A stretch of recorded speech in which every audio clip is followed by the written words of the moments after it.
Assalamu alaikum. Урматтуу кыргыз эли, мына бүгүн 25-апрель бизде кар жаап жатат, караңыздар. Абдан сонун болуп жатат, караңыздар. Акыркы кар окшойт.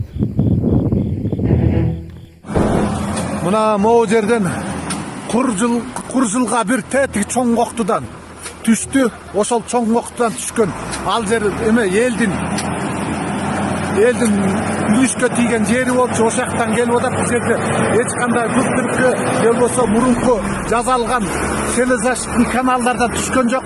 Алар өз нуку менен кетип атат. Бул жаңы түштү могу жерден. Аябай чоң жаан жаап таң атканда. Ушул бир жарым сааттык жаан, 15 мүнөттүк жаандын ичинде ушундай тети коктудан, маңдайдагы мен тартып аткан коктудан түштү.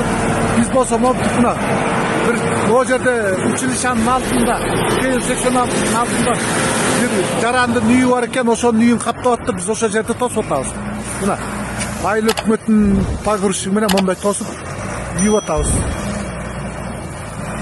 Ушул жана башка жаңылыктар видеого лайк басып, Манас ТВ каналына катталып, акыркы жаңылыктардан кабардар болуңуз. Нарын облусунун Нарын районунда сел жүрдү. Алдын ала маалымат боюнча, бүгүн 9:30 чамасында Учкун айылы аймагында Куланак айылындагы жаап жаткан жамгырдын кесепетинен Коржылга коктусунан сел жүрүп, бир турак үй короосунун каптагандыгы тууралуу маалымат түшкөн. Жериндеги кырдаалды билүү үчүн 9:50дө өздүк автоунаа менен райондук акиминин орун басары ÖKM'дин Нарын райондук ÖK бөлүмүнүн башчысы жана ЖК бөлүмүнүн улук офицери жерине чыгып кетишти. Жүргөн сел тууралуу кошумча маалымат берилет. Манас аэропортунун жолунда 12 миллион сомдук баңгизат алып бараткан киши кармалды. УКМга 29 жаштагы шектүү эл аралык баңгизат тобунун мүчөсү экени айтууда. Анын жанынан 2 килограмм мефедрон табылган. УКМга мындай кылмыш үчүн 14 жаштан ашкан адамдар 8 жылдан 15 жылга чейин эркинен ажыратыларын эскертти. Эми ушинтип эмне кереги бар, жалган сүйлөп дейт. Туугандар, бул Россияда, бул Екатеринбургда. Караңыздар. 25-апрель болуп калды. Бизде кар. Алар бир күн мурун селекционный айылда жол жээгинде бараткан кызды сүзүп кеткен унаанын ээсин аныкташты. Кырсыктын видеосун көбөлөр интернетке жарыялашкан. Учурда жаран Сокулук рейвинин тергөө кызматына өткөрүлүп берилди. Унаа убактылуу кармоочу жайга жеткирилген. Ошондой эле жабырлануучу ооруканага кайрылбаганы жана анын өсүгү азырынча тактала электиги айтылууда. Жабыркаган тарап милицияга арыз менен кайрыла элек. Көптөн айтып келдик го, жана ак ийилет бирок сынбайт деп. Мен айттым биринчи күндөн баштап, ак ийилбейт дагы. Ак ийилбейт дагы, сынбайт дагы, Кудай кааласа. Адахан Мадумаров тергөө абагынан түнкү саат 12де бошотулду. Саясатчы бир ай мурда эки берене боюнча күнөөлүү деп табылып, бирок иштин мөөнөтү эскирип кеткенине байланыштуу жазадан бошотулган. Бирок соттун өкмү күчүнө киргиче абакта калтырылган эле. 2009-жылы Мадумаров коопсуздук кеңешинин катчысы болуп турганда Кыргызстандан талашуу 4 көчө тилкесин тажик тараптан 49 жылга ижарага алуусу каралган протоколго кол коюлганы айтылып келет. Кыргызстан бул документти тааныган эмес. Советуемся и будем действовать дальше. Но приговор суда вы считаете незаконным, да? И не признаете его?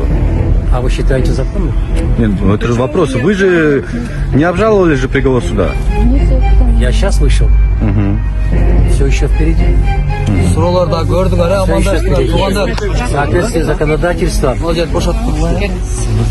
соответствии с законодательством дается 30 дней со дня получения приговора. А я приговор получил 16 апреля на руки. Так что все еще впереди. Аллаха шүкүр.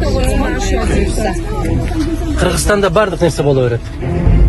Кыргызстанда бардык нерсе боло берет. Кудай буйрса, мындайда ар бир нерсе өзүнүн орду менен болуш керек. Мен айтып атпаймынбы, мына ушул 8 айдан берки ар бир жасалып аткан кыймыл аракеттердин бардыгы Кыргызстанды дүйнөгө маскара кылып бүттү. Кыргызстанда конституциянын жок экендигин, Кыргызстанда мыйзамдардын жок экендигин далилдеп койду. Бизсиз эле. Мандат маселеси, биздин мандат, Аллага шүгүр. Ушул мына ушул болуп аткан нерселердин баары ушу мандат үчүн болуп атат да, көрүп атасыңар.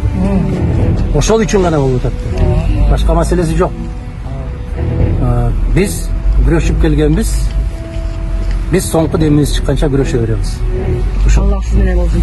Кудай кааласа, баардыгы